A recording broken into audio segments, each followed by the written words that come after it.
สวัสดีเอื้อยด้วยสบายดีน้องมีชื่อว่านางเหล่าหรือศิษาเป็นนักศึกษาพยาบาลปีหนึ่งเอื้อยมื้อนี้จะมาสัมภาระเติมต้นเพื่อนำเอาไปวินิจฉัยโรคเด้อเอื้อยมีชื่อว่าหยังเด้ซื้อวันค่อายุจักปีเด้ำอายุ25 ปีโดยอยู่บ้านใดเด้อยู่วันทุ่งนครปากเซ่เท่านี้แหละโดยแข้งธรรมศาสตร์เนาะด้วยมื้อนี้เพิ่นเจ็บเป็นหยังมาเด้เจ็บท้องเจ็บท้องเริ่มเจ็บตั้งแต่มื้อใดเด้เจ็บหมู่บ้านนะด้วยเจ็บบริเวณใดเด้ของท้องเจ็บทั่วท้องเลย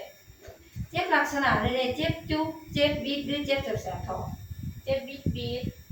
เจ็บตลอดเวลาหรือว่าเจ็บเป็นบางเวลาเด้เจ็บเลยเจ็บตลอดเวลาเจ็บตลอดเวลา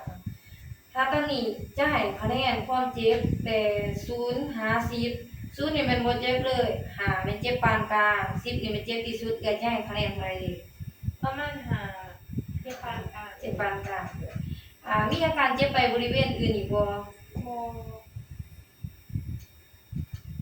อาการเจ็บจะเจ็บขึ้นในช่วงเวลาใดเช่นเวลากินข้าวแล้วหรือว่าเวลาตื่นนอน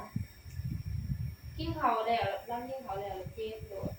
กินข้าวแล้วเจ็บเนาะเมื่อวานนี้ก่อนที่จะเจ็บท้องเคยจื้อได้บ่ว่าได้ไปกินหยังหรือไปเฮ็ดหยังมาก่อนบ่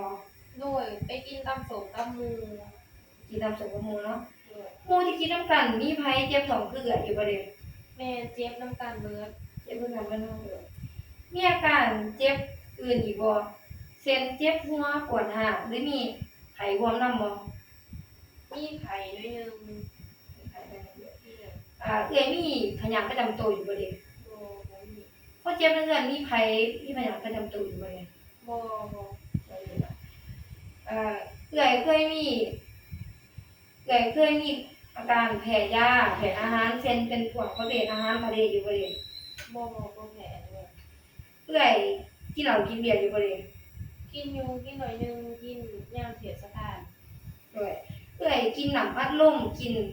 เป็นประเภทพวกซ่าอยู่บ่เด้หน่อยกินชาเขียวตาลุ่นแต่บ่ว่ากินน้ำอัดลมด้วยมักกินอาหารรสจัดอยู่บ่เด้เช่นอาหารรสจัดนี่มันจะแม่นเผ็ดรสเค็มโดยแม่นมากินเพราะว่ามากินน้ำส้มเผ็ดๆเค็มๆนัวเลยต่อไปเราจะมากวดหน้าตาอีกแล้วเด้อเพราะหนูอยากกวดสีผิวเพราะมัน2 ถามเด้อเพราะหนูอยากเรื่อยๆสีผิวก็สม่ำเสมอดีบ่มีห้อยขีดข่วนเพราะอยากเรื่อยๆสีผิวขาวก็สม่ำเสมอดีบ่มีห้อยขีดข่วน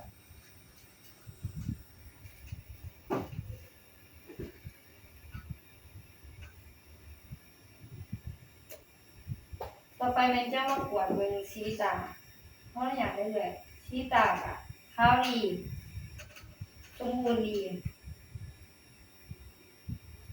พอหนูอยากกวดเบิ่งได้ไปเรื่อยๆกวดเบิ่งทั้ง2 ถามเลย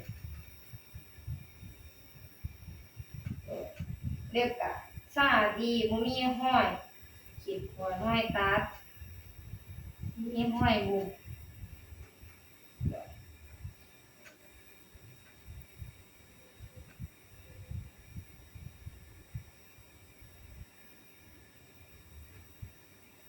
เพราะหนูอยากแค่นี้เรื่อยๆต่อไปมันจะมากวดเบิ่งอุณหภูมิก็ปกติดี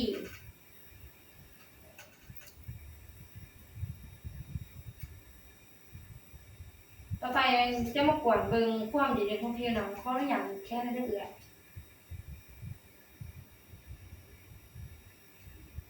ความเย็นของผิวก็ปกติสมบูรณ์ดีเนาะ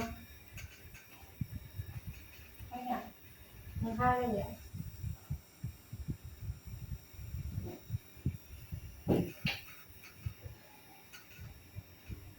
ต่อไปมันจะมากวาดเบิ่งความบวมของผิวหนังเพราะอยากเรื่อยๆ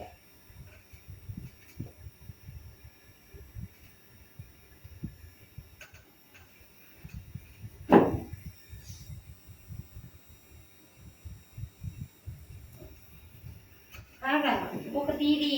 บ่มีการบวมที่แขนขาเลยต่อไปเอื้อยเฮ็ดมือคือน้องเด้อน้องจะมากวดเบิ่งความบุ๋มของเล็บให้เอื้อยเฮ็ดแบบน้องเด้อเอามือ2 ข้างจุ่มเข้าหากัน เอาเล็บจุ่มมาหากันแบบน้องได้เด้อ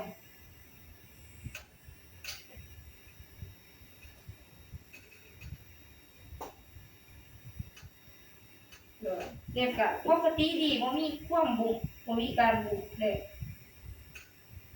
สมบูรณ์ดีต่อไปเขาจะมาประเมินภาวะเขาประเมินภาวะเริ่มต้นแล้วต่อไปจะมากวดเบิ่งการไหลเวียนของหลอดเลือดฝอยขออนุญาตมือเรื่อย เฮ้ยเฮ้ยเฮ้ย ๆเขาจะมากดบนปลายผิวมือหาขึ้นโต2-5มิลแม่นปกติดี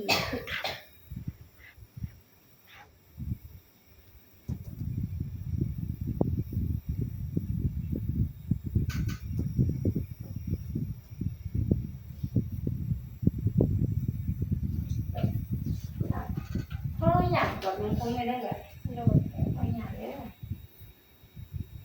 ผมเอื่อยนี่เคยเฮ็ดสิผมมาก่อนบ่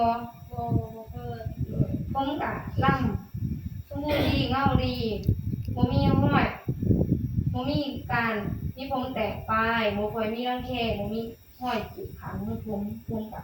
ล่ำปกติดีนะ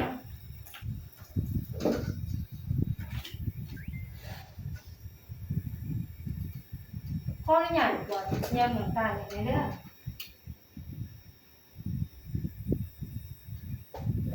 ยังเหมือนกันอ่ะสีแดงอมชมพูดีโดยขอบใจเรื่อยๆที่ให้ความร่วมมือในการตอบคำถามแบบกวดทางกายนะคะนี่น้องจะนำเอาข้อมูลในการกวดทางกายให้แกฟังเด้อ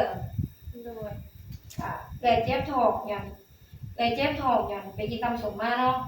เกิดเจ็บทั่วท้องเจ็บปานกลางเนื่องจากกินตำมาบ่มีพยาธิประจำตัวบ่มีการแพ้ยาแพ้อาหารกวดทางกายเบื้องต้นเป็นปกติดีเด้อโดยเข้าใจความร่วมมือมื้อนี้เป็นข้อมูลมื้อนี้แม่นน้องจะเอาไปร่วมเพื่อนำไปวินิจฉัยลงเรื่อยๆขอบใจ